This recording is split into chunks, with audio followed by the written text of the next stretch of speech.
Flat Earth Dave, welcome to the show. Welcome to Become Your Own Superhero. Thanks for having me. Glad to be here. I love the name of your show. So here we go. Well, I love the name that you've given yourself, Dave, because people are going, hang on a second, Flat Earth Dave, does that mean? And then I'll allow you to fill in all the blanks. That means the earth is flat. Now, when I say flat, flat is not a shape. Okay, wait, flat's not a shape. Flat is a description of level and horizontal. The earth is 70% water, they tell us. I think it's a lot more because it's a lot bigger than they tell us. And that water is testably, measurably, observably, scientifically, provably flat. So there is no curvature. So flat is the plane of the earth. Hills and valleys, absolutely. Mount Everest, the ocean trenches, but everything else on average just lays out flat. Water lays flat. And people have such an amazing reaction to this. They get this guttural, like, you're an idiot, and they won't look. And the funny thing is, people that fight the flat earth is they're the people that don't know their own model, right? So when you mention flat earth, what comes in your head? This comes in your head. Oh, a disc in space. This was put into your head by the Flat Earth Society. The Flat Earth Society is a disinformation website that Google will be happy to serve up to you if you search flat earth, right?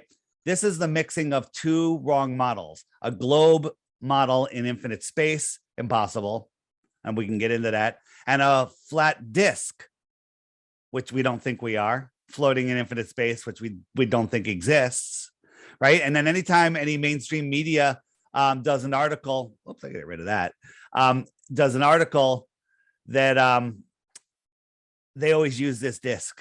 Then, a picture like this. No flat earther believes this. This is ridiculous. This is why people have this reaction. Oh, you're so stupid, because you've been programmed into thinking something flat earth is that it isn't. And you've also been, I don't know if you want to call it programmed. You were never taught to question your globe model. Like when I was, we talked a moment before the show, and I said, where are you on the scale? You're like, you're over the ice wall, if you will, a little bit. But when you ask people that defend the globe anything about it, they don't know anything. Like, do you know the circumference of the earth? Maybe because you've been looking into flat earth, you might know it, but the average person doesn't. Take a guess, I thought it was like 18,000 miles or something. Close, 24,000 miles. 24. 24 yeah. 20, one for every hour of the day, right? Yeah. Basically 24,901, right? So keeping that in mind, how fast is the earth spinning at the equator? Now, if you didn't know, you should be able to figure it out. But most people don't even know how to really do thinking math. I call that thinking math. So how fast is the earth spinning at the equator? If it's 24,000 miles around. Well, it's 1,000 miles an hour. 1,000 miles an hour, because you just reverse engineered that from some information, but most people can't even do that, right? And then the diameter of the earth, the circumference of the earth, we just talked about, the distance of the sun, the size of the sun. These are things that people just don't know. And then if they do know, I'm like, how do you know? Like, well, a guy in a bow tie told me, right? So, but you never confirmed it. Right. Now, David, I've watched a number of your interviews, and one thing that's been so fascinating to me, like if you'd asked me 2 years ago about this, I would have laughed in your face. But like a lot of things in my life, the conspiracy stuff ends up being proven true, right? I was at a wonderful buffet here in Mexico late last year called Escaret. It's a wonderful place you can go and stay, and they've got this world-class buffet. And I was standing in line with about half a dozen people between 16 to like 60 boys and girls, and I said to them, what's the most nutrient dense and bioavailable food on the planet? They all agreed that crickets was that food, right? Bugs, which we can talk about another time. But and they were willing to put money on it, which I found so fascinating. And so when people are watching this, and they're probably immediately triggered, like I certainly was, and I know you probably were when you first got into this, there's people thinking, who is David Weiss when he's at home? And I would love to ask you a couple of questions about who you are as an individual to help people understand where you came from, and to have an idea about the kind of person that you are and where you're at in your own head. So who is David Weiss when he's at home? I'm a father. I'm a husband, boyfriend, whatever you want to call it. I'm a normal American. I hate saying that because I'm not like the other normal people, because normal people, if you take the majority of the people, they're literally zombies, wearing suffocation muzzles on their faces. I went to college. I worked in corporate America. I started my own business. I left my own business, and now I'm talking to people like you. And what have been the repercussions from a lifestyle point of view of you publicly coming out as a flat earther, for lack of a better word? Yeah, it's very interesting. You'll definitely lose some people in your life, but that's only temporary, in my opinion, because many of them are coming back after years. They finally start looking into it, and they're like, hey, Dave, you mentioned when I got into flat earth 2015, 2014, 2015, somewhere around there. You mentioned flat earth to somebody, and immediately they laugh at you, point at you, make fun of you, and tell you that you need psychiatric help. But now you mention flat earth to somebody, they go, I heard something about that. I have a question. How does this work? Right? That's good. Right? Don't believe the earth is flat. I don't believe it's flat. I know it's not a ball. And if the best way to describe it is flat, level, stationary, non-moving. And that is scientifically provable, as opposed to infinite, fictitious, and scientifically impossible space. It doesn't exist the way they tell us. It's actually scientifically impossible when you actually use your mind to think about these things, which they don't teach you how to do in school. So back to the question, who am I? I'm just a normal guy. Lost some friends, gained a lot more friends. I always wonder, what do I call people that are sleeping and just believe everything on the news? I call them normies. It's not a derogative phrase, although it's kind of weird. I would never want to be a normie. And I observe people, like in social gatherings. What are they talking about? Weather, sports, politics, topic of the day, and that's it. There's really nothing else. And, then when I get together at like a flat earth conference, like we're having one in February, the next one in October down in South Carolina, every single person there, hundreds and hundreds and hundreds of us, is literally your best friend. You have so much in common, and there's never a moment of not having something fascinating to discuss. Fascinating. This world is the most amazing place, and the goal of education and government is to make you not see it and make you just be a good little worker slave. Go to college, take accounting and managerial accounting, and take marketing and all these other things, and then go work in corporate America and be a slave for the corporate system, versus use the other 90% of your brain that they tell you that you don't use. Connect to nature, connect to higher source, expand your conscious thoughts, know where you are, know who has control over you, which is nobody, and manifest a world, without lack. There is no lack in this world. They just want you to believe in shortage and scarcity, and we're running out of this, we're running out of that. It's all nonsense. It's all fictitious. Well, one of the things, and I appreciate you sharing that, David, because I think it's important for people to get an insight into who you are. Like, you are not someone who suffered a major traumatic brain injury and all of a sudden is, going down this rabbit hole. My own experience of doubting what is known as like the mainstream was when I had 20 medical experts with more than 200 years combined medical training tell me that I had an incurable autoimmune disease.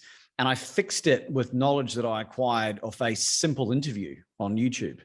And that started this, well, what else are they wrong about? So naturally, I've become quite skeptical when it comes to being told something so matter-of-factly. The thing that I find so interesting about this flat earth culture and the people that are debunking all these videos is how vitriolic and mean the people are that are trying to debunk that something is so fundamentally simple to them that it's an absolute no-brainer that the world is round as we've been told, that they have to attack. And in my experience, David, is that when people start to attack, it's an insecurity that they're operating from. So there's something in there. And I wondered if you might be able to expand on that at all. Yeah. So what you'll see after this post on YouTube is you're going to get, I have dedicated trolls that follow me everywhere, and they'll come in and they'll say, Dave's a scammer. He's trying to sell you a $3 app. The earth is not flat. It is a globe, scientifically provable, but they never offer a single fact.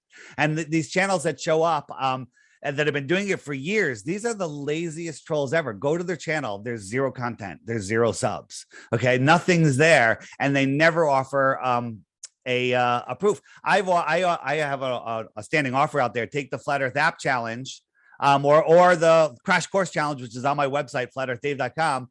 And if you can watch the first 3 videos on that playlist, or watch the videos on the app for 2 weeks, the featured video, and come up with 1 globe proof after that, I give you 3 Bitcoins. Okay. How many people have attempted this? Very few. But the globe trolls will come out there with nonsensical arguments, and that they actually, I have to thank the trolls, because their stupid arguments inspire us to make even better and better videos exposing these nonsensical things. On the app, there's a button under the web button. There's a debunking the debunkers. So when you Google flat Earth, you get all of their propaganda videos. Well, if you see one that's like, oh, top 10 reasons, if you search top 10 reasons the Earth is flat, you're going to get top 10 reasons the Earth is a globe, right? Because that's what they're going to feed you. And you'll get Professor Dave, who's not a professor, he's just a failed musician, and he will go through 10 straw man arguments, just nonsensical arguments. But to the non-thinking person, because of his sarcastic tone of voice and his professor name that he created for himself, people go, oh, well, I don't want to be stupid. That's it. Hey, if I could watch the sunset and then I can go up top of a building and watch it set again. That proves the Earth is flat. Or I can watch a boat go over the horizon. That proves that the Earth is flat. I mean, Earth is a globe. And then you don't think any further, but then we take those things and we break them down one by one, and we show you, actually, you're not seeing a boat go over the horizon. You're not seeing the sunset twice because you're up higher on a globe, right? So let's just show you one example here. This is so for those listening, best advice is to get on the YouTube. All right. Well, yeah, I keep forgetting. That's all right. So when you watch a ship, so, Bill Nye, the lying guy with the bow tie, shows there's a famous video of him showing a model, and he drags a boat over the curve and it disappears from the bottom up. If we lived on a ball, which is impossible, you would see that. But in reality, we see things due to angular resolution. So if you have an empty horizon, you can get your camera, you can zoom in. And when you zoom in, you're basically increasing the angular size. And all of a sudden, you'll see there are boats out there. There is land out there that you can't see. And that's just because of the angular resolution limits of your eyes. And you don't understand perspective. Something in the distance is smaller, but something small, like a tiny little wave in the foreground, will block a whole ship or a whole skyline or a whole mountain. And then you'll interpret that as a horizon. So, we break down all these things. We don't just go, they're lying. We show you why they're lying. The globers will come and go, flat earthers are stupid. They just insults and straw man arguments. They have nothing else. So, and that's the thing that I found so fascinating about when you were going through. It's not, you never attack, that I can see at least, is that you've got a pretty good explanation for all of them.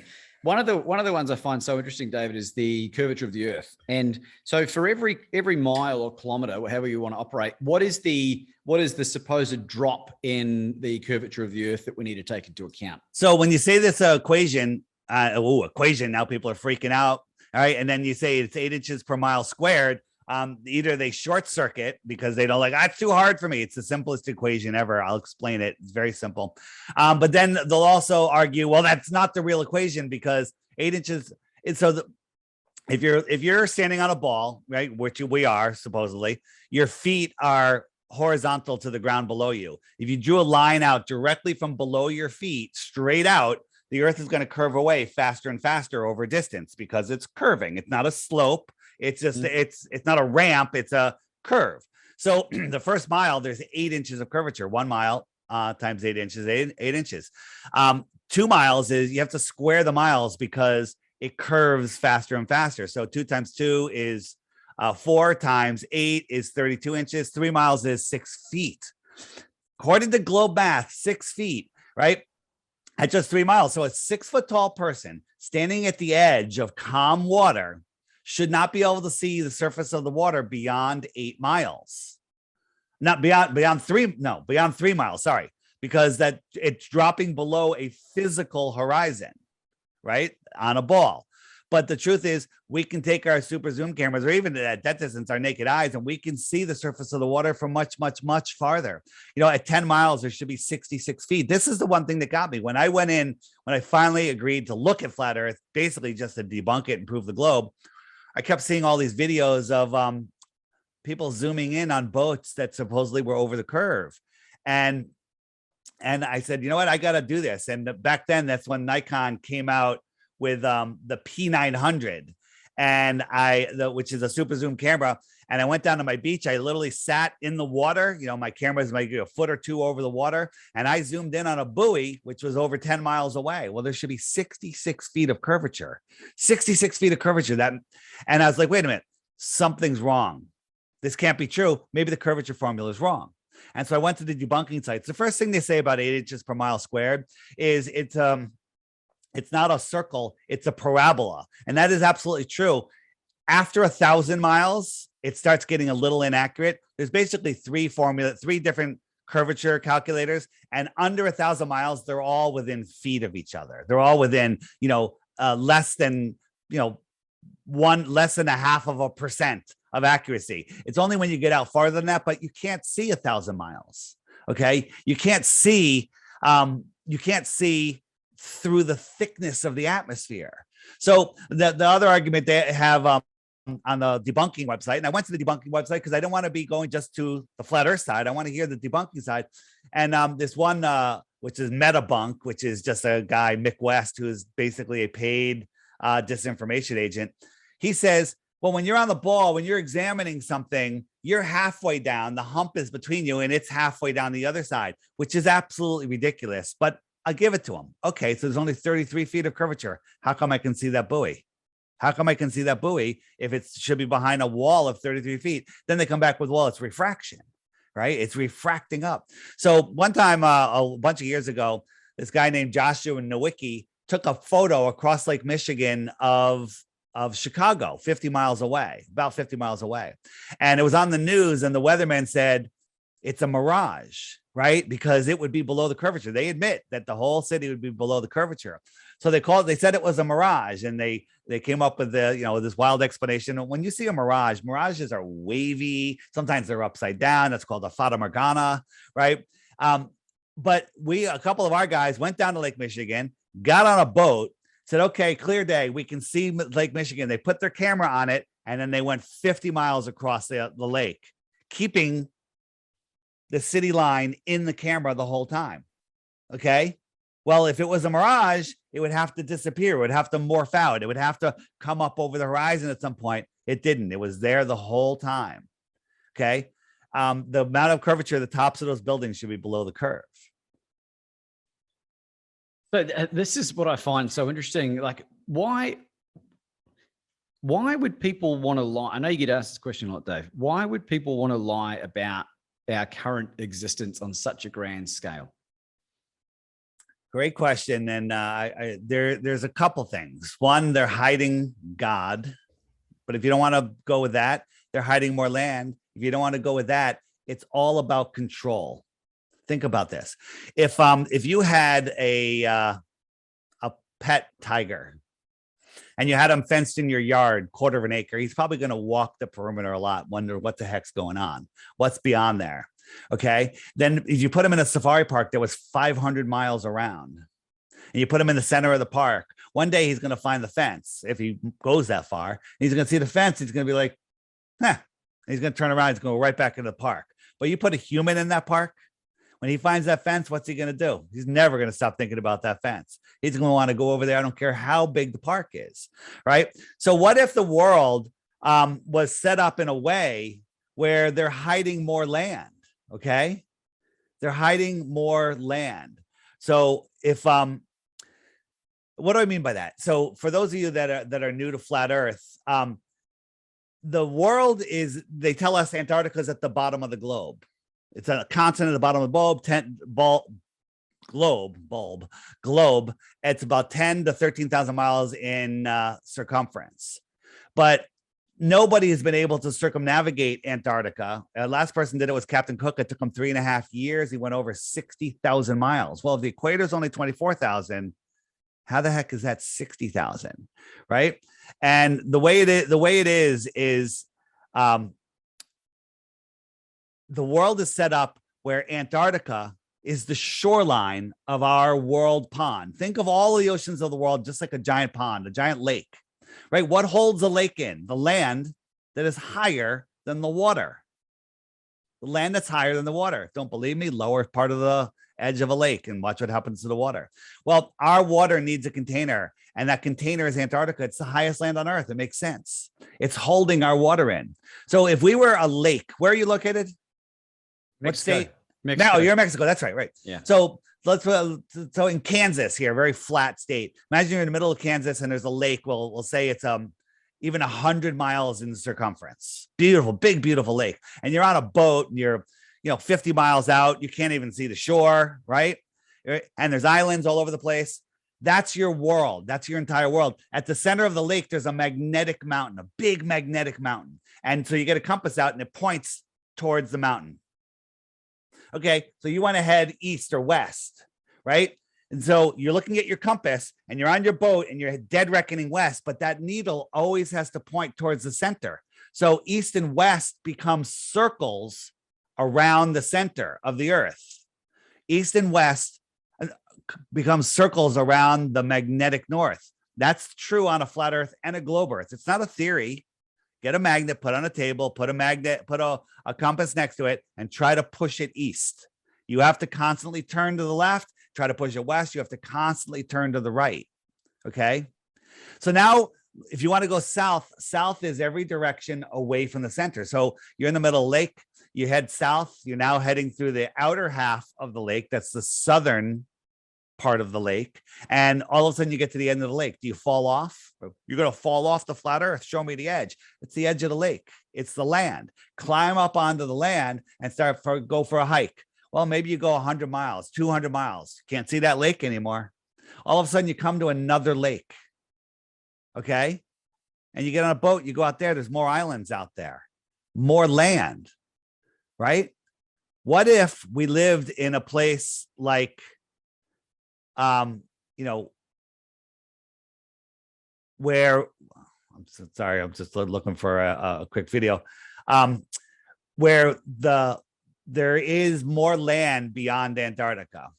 Okay. What if beyond Antarctica was more oceans? Antarctica was a ring around us, maybe a couple thousand miles wide. And then you go into more oceans and there's more land out there, extra land, extra territory. If somebody lived on the extra territory, what might you consider them? Extraterrestrials. Yeah. And if they came to visit you in the inner space, where are they coming from? The outer space. Outer space, extraterrestrial from outer space, right here on Earth. Okay. Traveling tens of thousands of miles instead of ridiculous light years. Light years. You ever contemplate a light year? It's a long time. Tell me. Well, they tell us these they never teach us to deal with large numbers, and the large numbers they're talking about are quadrillions and sextillions of miles. But let's just talk about a trillion miles. Okay, the closest star is about 4.5 light years away. That's 25 trillion miles. Okay, that's cosmically close in their ridiculous in their ridiculous universe. Okay. So 25 trillion miles. If you're traveling a mile per second, which is faster than anybody's ever gone, for 1 trillion seconds, you're 1/25th of the way to the closest star. How long do you think 1 trillion seconds is? And don't say 1 trillion seconds. How long is 1 trillion seconds in, if you guess it within 5 days, I'll give you a Bitcoin. This would be cheating because I've heard you say it, but I think it's hundreds of years. 31,000 years. Okay. There you go. Right. Now, just let your mind process that. You've been traveling for 31,000 years and you're 1/25th of the way to the closest star, and the other ones are magnitudes farther. And you believe that you can see that star. Polaris is 433 light years away, and we can see it. Think about this also. Polaris is 46 times bigger than our sun. Betelgeuse is 10,000 times bigger than Polaris. You know, all of these different stars. Why are there only two celestial sizes in the sky? The sun and the moon are the same size. And all of the stars and the wandering stars, also known as planets, are essentially the same size. How come there's no intermediate sizes? Okay. How come there's not every size imaginable? Why does everything become a point of light? You know, the global argument is, well, as things go farther and farther away, you know, you got your sun and it moves 93 million miles away and it just becomes the size of a coin held at arm's length. But if you double the distance, it's going to be tiny, tiny. Well, what if you made it 1,000 times the distance? Would you even see it? You know, they're like, well, once it gets to a certain point, it always stays that size and travels forever. That's ridiculous. Light expanding expands. Blowing up a balloon, the balloon gets thinner and thinner and thinner and thinner and thinner until it's gone. Light is like sound. It disperses as it spreads. Now, if I whispered to you 100 yards away, you wouldn't hear me. But if we had a PVC tube and I whispered into that tube and you listened, you'd hear it because it's channeling it. What's channeling the light in space from spreading out? Right? Fiber optics will channel light through a fiber, but that light is unseeable at, you know, whatever distance. You with me? Yeah. So what I want to know, David, is now that would you bet your life on this now? I would bet my life and everything that we are not on a spinning globe. What is the construct of flat Earth? What is the exact map? I don't know.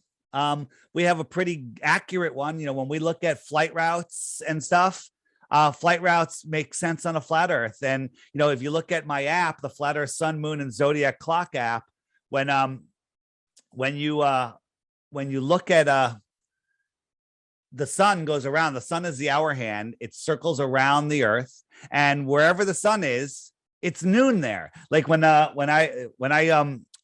look at the app, do you have my app? Yeah, I got the app. Okay. I think it was like $4.99 on the Australian App Store. Yeah, Australian dollars. It's $3.99 here in America. So let me. But it's really interesting. It's got a lot of amazing resources on there. Yeah, here. This is just one map I'm showing you right here. This is like all these different ponds, right? These are all the different ponds. Like we live in one pond and there's other ponds, right? Imagine this is a pond in Kansas and then there's more ponds all around. And that could be where everyone lives. But the app, getting back to the sun and the moon, on the app, the sun is the hour hand, and wherever the sun is, it's noon. So when it's noon on the East Coast in America, it's 9 a.m. on the West Coast. And when it's noon, when the sun is over Sydney, Australia, I can call up my friend PK and go, hey, PK, what time is it? Where's the sun? And he'd be like, oh, it's right over me, and it's noon, right? So there's something accurate about the Gleason's map. This is a representation of the Gleason's map. It's used for navigation. It makes sense. Is it exactly like this? We don't know because we're not allowed to explore the outer spaces. Well, one of the videos I watched the other day, it might have been with that Professor Dave, which is very misleading because he's not a professor at all. Right. Is there was a flight from Argentina, maybe Buenos Aires to Australia. So it did fly across. Like there is a flight route, which I know was one of the areas of contention. Have you seen this? Which route? Which flight were we talking about? It was I forget which airline it was, but they supposedly had a flight from the bottom part of South America across. They didn't fly directly over the Antarctica. It cut across, which was out of alignment with, I think, some of the stuff that I've seen. So think about this on a globe. You got your northern hemisphere at the top and your southern hemisphere at the bottom, and you have your equator right around the middle. So if you were a pilot and you can pick any random number, any combination of any two northern locations, right? Anywhere, whether it's London to New York or Japan or whatever, would you ever need to go below the equator to get from one northern location to another northern location? Wouldn't have thought so. Absolutely not. And no plane ever does. They all stay in the northern hemisphere. Well, if you had those, whatever two airports you picked, the latitude and longitude, pick the mirroring southern latitude and longitude. And would they ever need to come into the northern hemisphere to go from a southern location to a southern location? The answer is no, but they do, right? There's many, the long distance flights that cross into the northern hemisphere, right? And this is what, the only argument Globers have, which isn't even an argument, is the lights in the sky that we call the stars, which no one has even proven what size they are, how far they are, if they're even physical. We can scientifically prove that the distances and sizes they tell us are impossible. So we know we know something about them. But the southern flights make absolutely no sense. I was gonna make a point, I lost it. The southern flights make absolutely no sense. Oh, here's the point I was gonna make. Going from Santiago, South America, Chile, to Australia, the shortest route would be right across, right around Antarctica or even over Antarctica, but we're not allowed to fly over Antarctica because it's too dangerous, which is nonsense. They go all the way up into North America. Sometimes they go all the way over to China, and then they go down if they're going to Western Australia, which makes no sense. But on a flat Earth, it's a straight line. If you want to go to Western Australia, you go from Santiago across the United States, Alaska, Japan, Singapore, and it's a straight line if you look at it, right? And then there's also a book that anyone can go. It's free online, a PDF. It's called the 16 Emergency Landings That Prove Flat Earth. And those flights where there was an emergency, medical emergency, or whatever, they had to land, and they went like 1,500, 1,000 miles out of the way to go to an airport, according to the globe, from where they should have been. But if you look at it on a flat Earth map, all of the landing sites were right on a line in between. If you draw a straight line on a flat Earth map between the origin and the destination, they're all landing there. These actually prove flat Earth. But here's the problem. All the work's been done for you. All of the news articles, all of the flight routes, all of the flight information, all of everything that happened. It's all put together in each paragraph, each chapter of this book. All the work's been done. Now, the only work that you have to do to understand that these actually prove the Earth is flat is read the book. But most people won't even do that. People are lazy. My co-host Jaron from the Jaronism channel, he always says, if you want to be rich, somebody told him this, if you want to be rich, just invent something that'll make people lazier. Okay? Because like DoorDash, like here, a fast food delivery service, right? Right.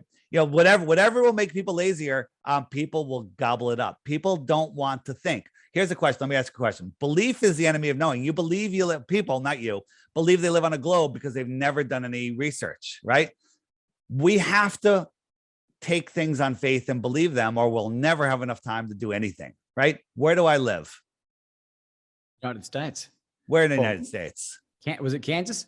I told you Connecticut earlier. Connecticut. Sorry, my apologies. So is that a belief, or do you know it? It's absolutely a belief. I've got no way of verifying that, right? You could go online and then find me and then find my friends and look at their friends and like, oh, these are all places in Connecticut, and I found his high school. Here's his yearbook. All right, now you know.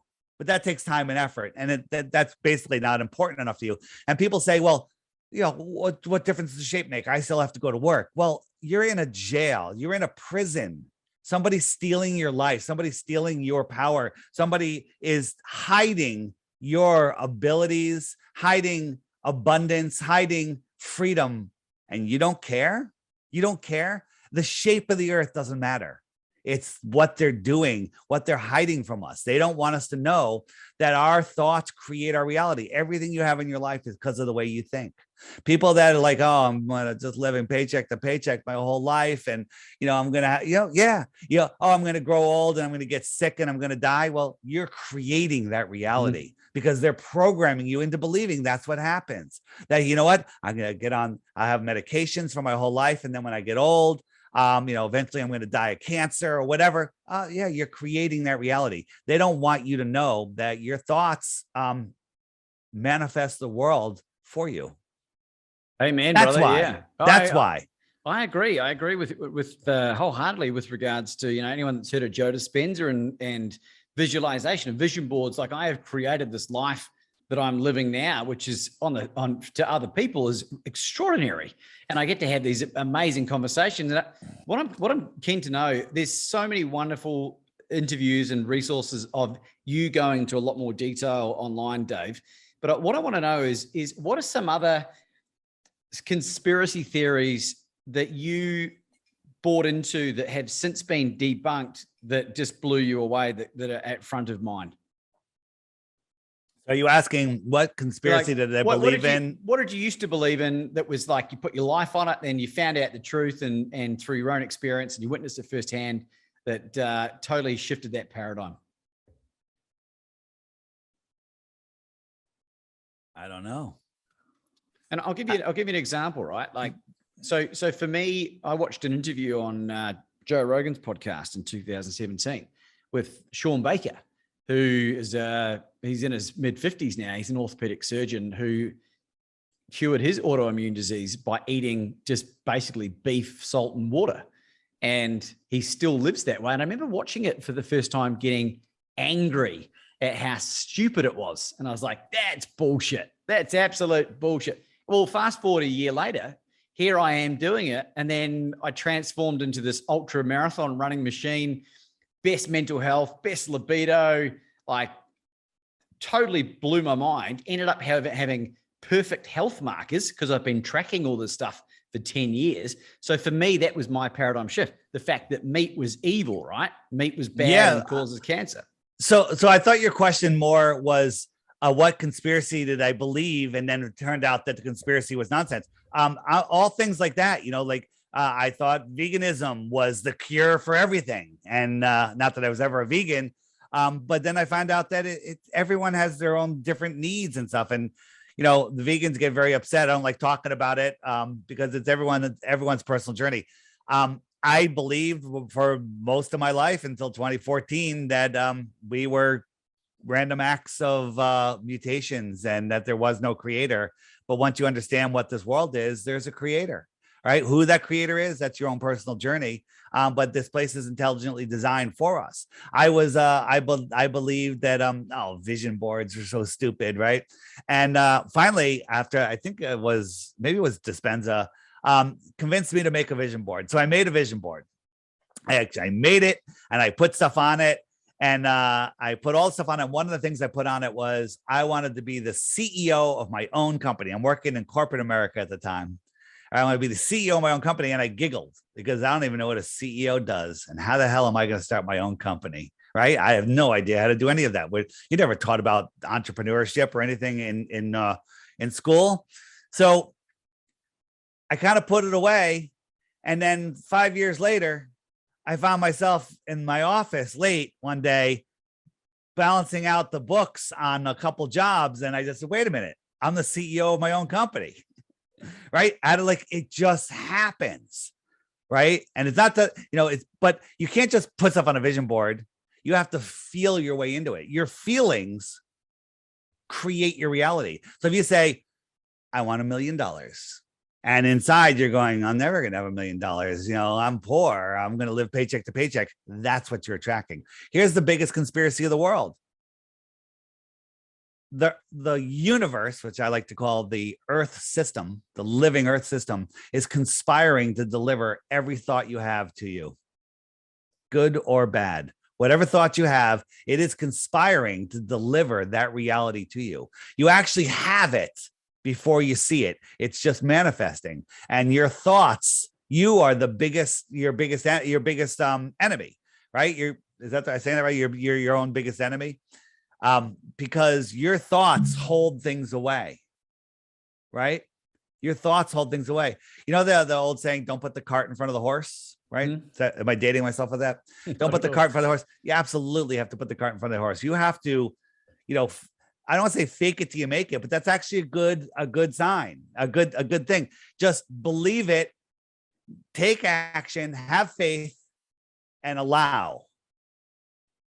And then it comes. So you touched on a couple of things there that are really important to me, David, and talk about veganism. Like Here's my fundamental truth, my core values and my belief. I don't honestly care what people eat. I want to know the truth so I can make an informed decision. And the same goes with this. And I feel that my own journey of transformation has made me way more understanding and empathetic to other people and their outlandish ideas that aren't quite so outlandish anymore. Has that been your experience? Ask the question again. Have you become a lot more tolerant or empathetic to looking at other people's perspectives since you've come Absolutely. to know One thing I always say, I was just talking to my friend Alex Stein, and I say, when somebody has a problem and they're sticking it, throwing it at you, that's their problem. It's not your problem, right? Everyone has their own issues, problems, solutions, whatever. Don't make it your problem. Now, is veganism good for some people? The people that are vegans that are thriving, I guess it's good for you, right? You know how they say eat for your blood type? There's so many different things going on where different people need different things. Then you can also unwind this all the way back to breatharians, people that can live off of breathing, okay, live off of sun gazing. All amazing journeys, and everybody could have their own journey. As far as veganism, the one good thing, well, not the one good thing, is be kind to animals. Factory farming is horrible. It's horrifying. Horrible, right? Horrible. I'm all for that, right? Be kind to animals. That's it. I mean, I believe that we are meant to eat all different things. So again, I hate talking about this because so many people get triggered. I am pro veganism for vegans.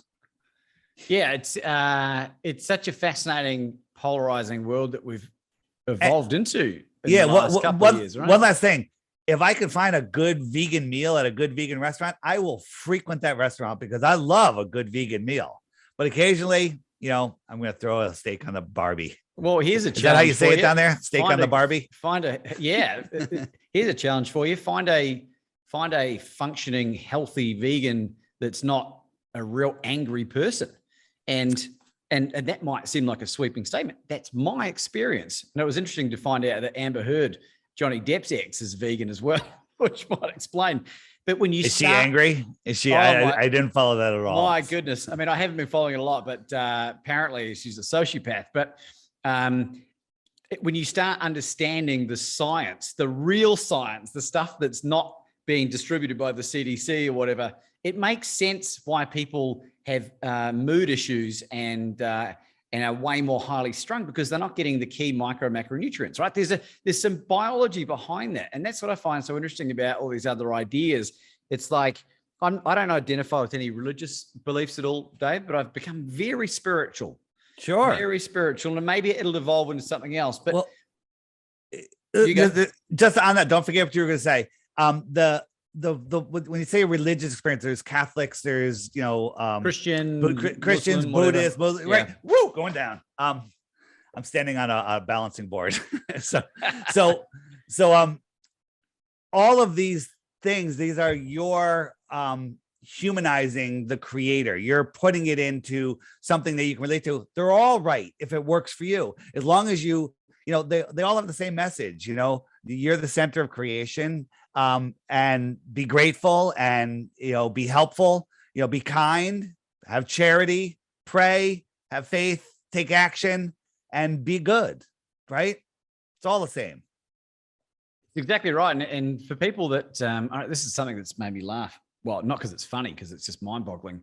People always like, if what happened to the Jews during World War II in Germany, if that happened in my time, I'd never be one of those people. Well, what we're witnessing, certainly in Australia and Canada, is that's exactly what's happened. And it just shows you how easily manipulated people are. And I learned something recently, Dave, is that most adults, unless they're experts or passionate about it, comprehend life at a second grade level. It's 8 years of age.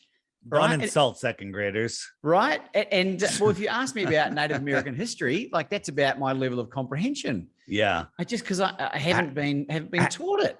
Have you looked into Tataria mudflood stuff on the app. There's a couple buttons there. Check some of that stuff out. I mean, all of our history is a lie from the early 1900s and back. So in a snapshot, I have had a look at some of the stuff, but I don't want to go too deep for our audience because I know their minds are blown right now either way. What are some basic fundamental truths that you've uncovered about our history that you can share, in your opinion? Well, I mean, you're from Australia, I'm taking it by the accent. Born in New Zealand, half and half, but last 20 years in Australia. I just watched a video a couple of weeks ago on who built Brisbane. If you go look at, in Australia at Brisbane, these buildings were supposedly built when people had horses and buggies. A bunch of convicts lived there. This is stuff that we couldn't build today. There's Tartarian, for lack of a better word, because some people have an issue. Tataria is only part of Russia, whatever. There was an advanced civilization here. Look at Angkor Wat's. You're in Mexico. You got all the pyramids down there. This stuff was a high-tech, free energy world with far more advanced than we are now. We think we're at the height of civilization, but we're in the middle of the movie Idiocracy. Right? Have you watched? What happened though? What happened? So there was a reset that happened sometime in the 1800s, we think, and whether it was man-made, God-made, who knows? And we know there was reset, and it buried much of the world in mud. And if you look, there's buildings with windows underground everywhere. Right? There's so much stuff underground, you can't believe it. There's tunnels crisscrossing this world. That we know of some of them, but we don't know of many. Like here in New York City, we have Penn Station. And in the 1960s, it was knocked down because it was this incredible building. And they said it was too hard to clean. So they knocked it down and built a crappy building instead. Okay. But in Penn Station, which is a major train hub, there's still tunnels today that they don't use. Like what? Wait a minute. When were these tunnels built? Where are they going? Right? There's tunnels everywhere. I personally think that there's tunnels connecting the outer worlds together, because if you built this world, right, and you make it difficult for the people to escape to go find the edge of the world because it just gets cold and dark, Antarctica surrounding us. But if you wanted to make a transport system, well, flying an airplane could be difficult for numerous reasons because weather and stuff, but underground, it's 50 degrees the whole way and there's no weather. And, you can build these tunnels. I envision all of these worlds being strung together with many tunnels, and there's so much stuff. But in the app, under the web button, hit Tataria, start watching that stuff. Or in the homeschool page, hit the John Levy section and just subscribe to his channel. Amazing. Every once a week, he puts out like a 20-30 minute video. Fascinating stuff that gets your mind thinking. So again, all the stories of the Wild West here in America, it's all nonsense. It's all absolute nonsense. What financial resources or other resources do you require to go and prove in a way that is beyond any shadow of any doubt? Yeah, so we have two things. Well, the easiest one, I mean, not the easiest one actually, but this is one that could be done, is, they tell us Antarctica is a continent at the bottom of a ball. So you go down to Santiago, we get a bunch of people, we fly to that tip of Antarctica, we refuel the planes, we get 2 airplanes, we get scientists, teachers, flat earthers, globe earthers, and we get on these 2 airplanes, and one of them goes to the left, flies about 1,000 feet in the air, follows the shoreline. The other one goes to the right, follows the shoreline 1,000 feet in the air. And 6-7 hours later, they should both meet on the other side if the Earth is 10,000 miles, if it's 10,000 miles around, if the Antarctica. But they can't because it's much farther, and they'll never let us do it. They won't let us do it. But I have a simpler one, which we're actually working on doing. And again, it's for those of you that are new to this, this might be confusing, but I'll make it as simple as possible. Airplanes, when they take off, they spin up a gyro, which holds rigidity in space, a 3-axis gyro. And so when it takes off, the gyro stays level with the Earth. So when the airplane rolls, the gyro tells them what angle they're rolling at. When they go up or down, the gyro stays level. And that's that horizon thing you see that they use. Well, I suggest that we get another gyro and we spin it upright and we align it with east and west. Okay.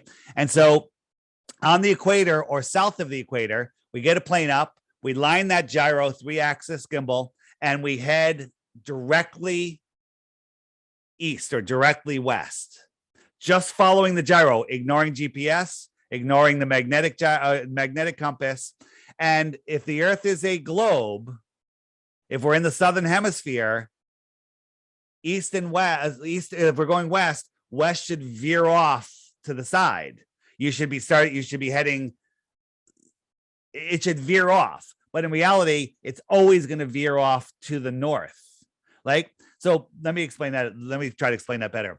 If you want to head east or west, if you want to head west and you go straight and you don't correct to the north, you're now heading south. Automatically, you're heading south.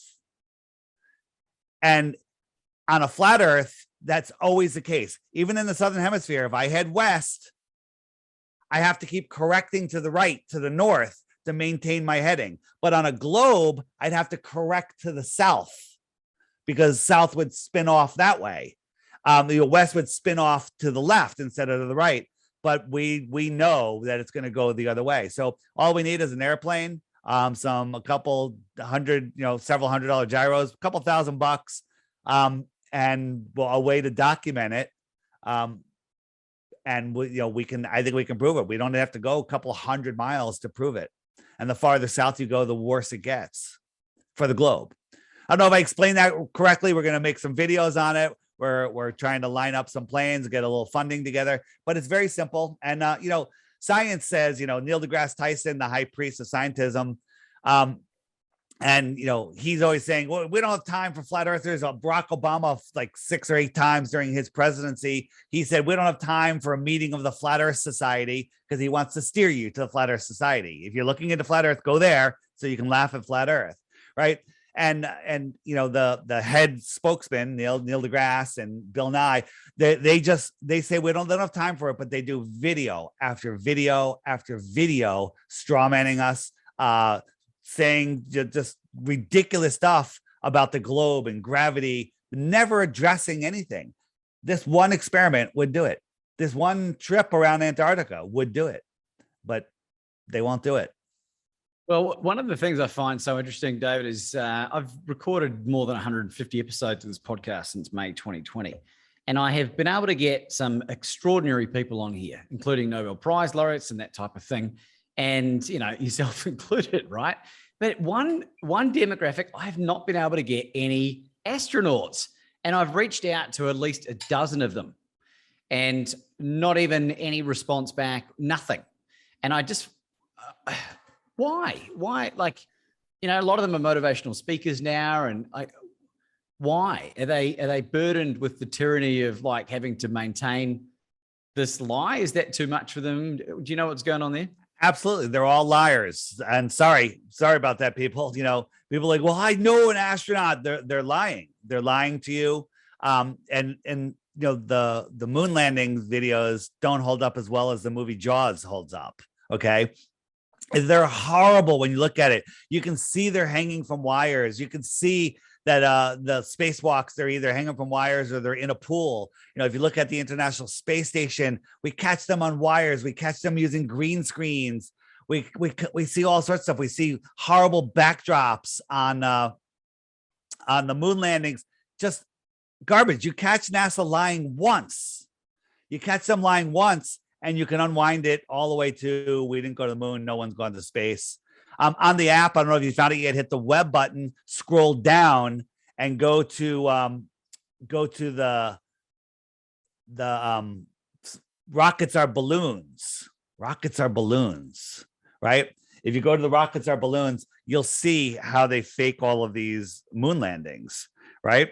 So you go to the web button and you go down, faking space balloon rockets, and up come a whole bunch of videos. Watch those. Bye spaceman. Okay, all of that just shows you how easily they fake this stuff. And then if you watch it, like some of the recent stuff, Elon Musk's videos and SpaceX and Jeff Bezos, unbelievable fakery. They shot Captain Kirk into space, 94-year-old man, however, he's 90 something. They slingshot him into space. He parachutes down, slams into the ground. not a single paramedic or doctor, right? We have a kids' carnival here. We have to have friggin' ambulances, right? You have a road race, a swim in the ocean. You have to have friggin' paramedics. Nothing. No real reporters, just husbands and wives and Jeff Bezos and high fives. And this fat old man, Captain Kirk, comes out. And he's fine. He just slammed into the ground so friggin' hard. It's unbelievable. Unbelievable. And just quickly, the Red Bull guy, Felix Baumgartner. Yeah. The footage, they did come clean and say that it was filmed with a fisheye lens. Is that right? Absolutely. Yeah. And when you look at the space Red Bull space jump, when he opens up his door, there's not a fisheye camera, and you could see the horizon at the same level as it is when he got in it, when it was on the ground. So the camera behind the chair is at the same level, and the horizon is at the exact same level from ground and at 127,000 feet. Well, as you go up higher, you can see farther. The ball should curve away, but it's at the same level. And then the picture of Red Bull where he shows the Earth, it shows this big curved Earth. But we took the picture, we zoomed in, we saw the lakes and rivers, and it's all New Mexico, right? New Mexico is now a third of the Earth. It doesn't work that way. Yeah, so it's a much smaller space than what it makes out to be. Yeah. Like as if I needed another thing to polarize the remaining circle of friends that I have. Well, so here's the thing. I was into all the conspiracies, the New York event, Connecticut, Boston Marathon. And I called that exposing the big three, because those things are so easy to expose for anyone willing to look. And then I heard about flat Earth, and I'm like, oh no, not this. This is going to discredit everything I did. And then I kind of forced to look into it. Then I realized it was true. I kind of kept quiet about it for a while, because I was like, this is going to, people are going to freak out. But then I'm like, wait a minute, it's the truth. We don't live on a ball, and I'm like, well, what difference does it make? What difference does it make? Why would they lie? How can you get so many people to lie? It's not that many people lying. And then when I understood that this is how they get away with all the stuff they get away with, this is how they do it, right? Because if you're spinning out of control, lost in space, you have no idea where you are. You have no idea the power of your mind. You have no idea what this place is. So, it's truly an amazing thing. And when you start looking in the app, I have what's called the Flat Earth Friend Finder. So you lose some friends, but if you feel like you're all alone, put in a username, right? And let the Flat Earth Friend Finder load up, and then you'll see all of the other flat earthers near you. And then you could tap on a button on one of them, and you can send them a message. You can check out their profile if they filled out a profile. And you can send out group messages. I can set mine for 50 kilometers, and I could send a group message out to 387 people near me.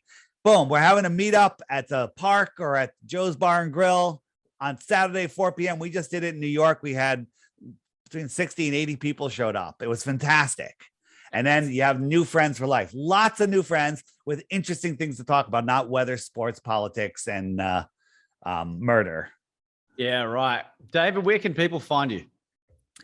Everything, all my stuff, my app, if you want to book me, if you want to see my interviews, see my short videos, my YouTube channel, DITRH, stands for Deep Inside the Rabbit Hole. Everything is linked at flatearthdave.com, flatearthdave.com. And then if you don't want to get the app, by the way, the app is $3. You need Android 8.0 operating system or higher. Apple iPhone 6 is the minimum or better.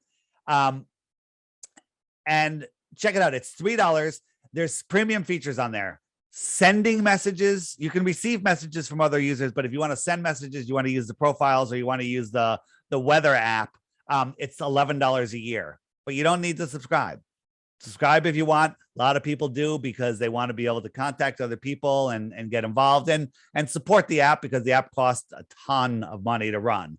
So every day on the app, there's a new featured video right on the bottom. And this is the challenge for the 3 Bitcoins. Watch that video every day for 2 weeks. I do short ones during the week. So when you have a breakfast, click the video, watch it, After 2 weeks, if you think you have one proof of the globe, send it to me, info@theflatearthpodcast.com, and you win. But before you do, check out the frequently asked questions, because the frequently asked questions page might have your answer. And then you'd be like, oh, I never really thought about that. You know, I never, Aristophanes and his sticks and shadows. I see how that doesn't prove anything.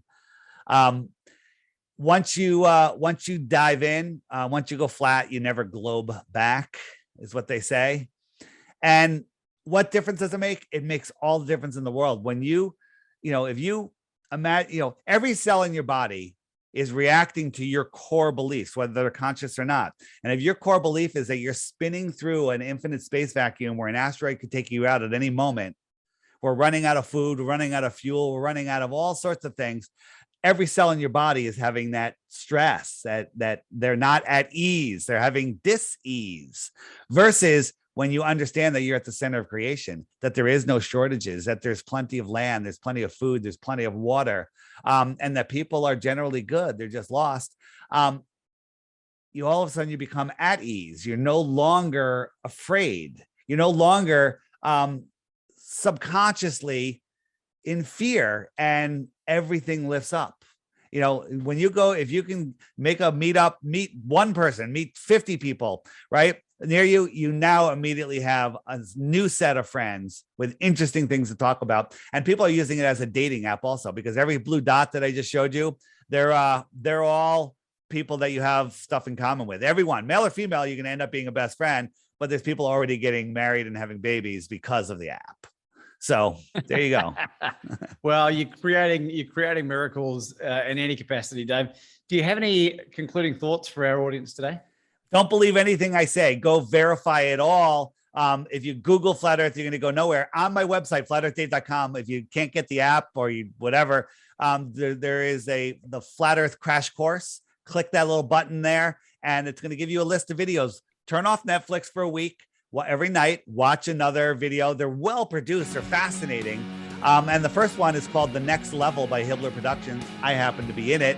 And it's really a game changer for people that are new. But I challenge people, watch the first 3 videos. And if you're not a globe denier at the end of that, you didn't watch them. Ladies and gentlemen, Flat Earth Dave.